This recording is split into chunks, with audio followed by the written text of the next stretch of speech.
Bonjour à tous, le dernier point de Demain nous appartient. Notre actualité du jour portera sur Demain nous appartient, 1585, le voleur s'est échappé. La police attaque Nathan par erreur. Au commissariat, après avoir vu l'image d'un mystérieux Père Noël pointant du doigt la caméra de surveillance de Moreno, Roxane et Sarah ont du mal à prendre l'affaire au sérieux.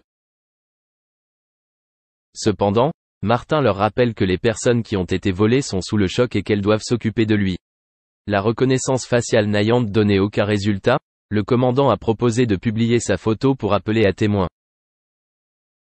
De leur côté, Manon et Nordine se rendent dans la cave viticole de Victor. Ce dernier estime que la police ne les prend pas au sérieux, contrairement à Timothée, qui a encore de l'espoir. Manon et Nordine leur montrent une photo du suspect, mais Victor ne parvient pas à l'identifier. Même Timothy était déçu. Même si Manon a tenté de le rassurer, le jeune homme a quand même déclaré que la police était incompétente. Pendant ce temps, Marianne et Renaud rentrent chez eux à pied. En chemin, ils ont croisé joyeusement un homme qui roulait sur un vélo électrique, vêtu d'un costume de Père Noël, avec une cagoule couvrant la tête. De retour chez eux, ils découvrent que tous leurs cadeaux ont été volés. Ils vont donc porter plainte. Sarah se rend compte du même modus operandi et prévient Martin. Dans la journée, d'autres vols du même type ont été signalés. Martin note qu'il s'agit toujours de logements situés dans des quartiers aisés. Parce que certains cadeaux volés ont de la valeur, Nordine recommande de consulter les sites de revente au cas où des voleurs voudraient vendre leurs biens. Le soir, Martin et Nordine aperçoivent dans la rue un homme habillé en Père Noël. Lorsqu'il les a vus, il s'est enfui. Deux policiers lui ont couru après mais se sont perdus. En arrivant au marché de Noël, ils attaquent par erreur Nathan, lui aussi déguisé en Père Noël. Pendant ce temps, Bar, Roxane, Sarah, Enora, Audrey, Damien, Violette et Philippine passent le réveillon ensemble au Spoon.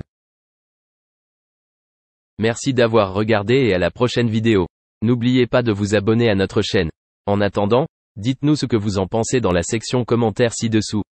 Au revoir.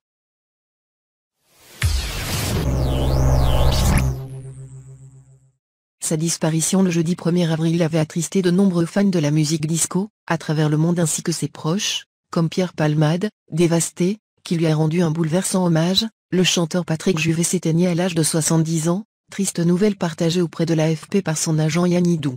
Ce dernier avait confié s'être inquiété de ne pas avoir de nouvelles de l'artiste, interprète des cultes où sont les femmes.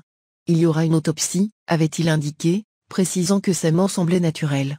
Sur les réseaux sociaux, nombreux sont les artistes, comme Sheila et Jean-Michel Jarre, et les anonymes à avoir salué son talent, sa personnalité et sa carrière. Sans oublier ses excès, Amanda Lear avait ainsi évoqué ses problèmes avec l'alcool. Mais, selon Michel Alguet, son ami et producteur de la tournée Âge tendre, le chanteur, qui avait vécu une histoire d'amour mouvementée avec l'actrice américaine Melanie Griffith, se serait laissé simplement mourir de désespoir face à la crise sanitaire actuelle. Patrick Juvet est mort d'une insuffisance cardiaque à l'âge de 70 ans, selon les premiers éléments de son autopsie transmis le mercredi 7 avril à l'AFP. Patrick Juvet serait toutefois mort des suites d'un arrêt cardiaque.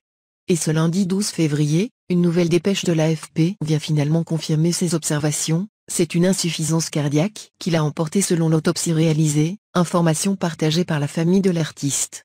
Une crémation se tiendra prochainement dans l'intimité familiale en Espagne, où l'icône des années disco avait élu domicile il y a plusieurs années. Les cendres du chanteur seront ensuite rapatriées en Suisse, son pays d'origine. La mort de Patrick Juvet a choqué l'ensemble de ses proches. Le chanteur n'avait aucun problème de santé apparent et a longtemps refusé de rédiger un testament. Il décidait il y a quelques années à aller chez le notaire. Il changeait d'héritier selon ses humeurs, un jour, les enfants défavorisés, un autre, sa sœur ou un ami, a confié Yann Hidou. La mort de Patrick Juvet a choqué l'ensemble de ses proches. Le chanteur n'avait aucun problème de santé apparent et a longtemps refusé de rédiger un testament. Il décidait il y a quelques années à aller chez le notaire. Il changeait d'héritier selon ses humeurs, un jour, les enfants défavorisés, un autre, sa sœur ou un ami, a confié Yann Hidou. Une disparition tragique qui a pris de court ses amis, et tout particulièrement Pierre Palmade, qui lui rend hommage ce lundi 12 avril sur son compte Facebook. Nous étions tellement amis et mon chagrin tellement immense que je n'ai pas eu l'envie de le partager tout de suite sur les réseaux sociaux, révèle le comédien,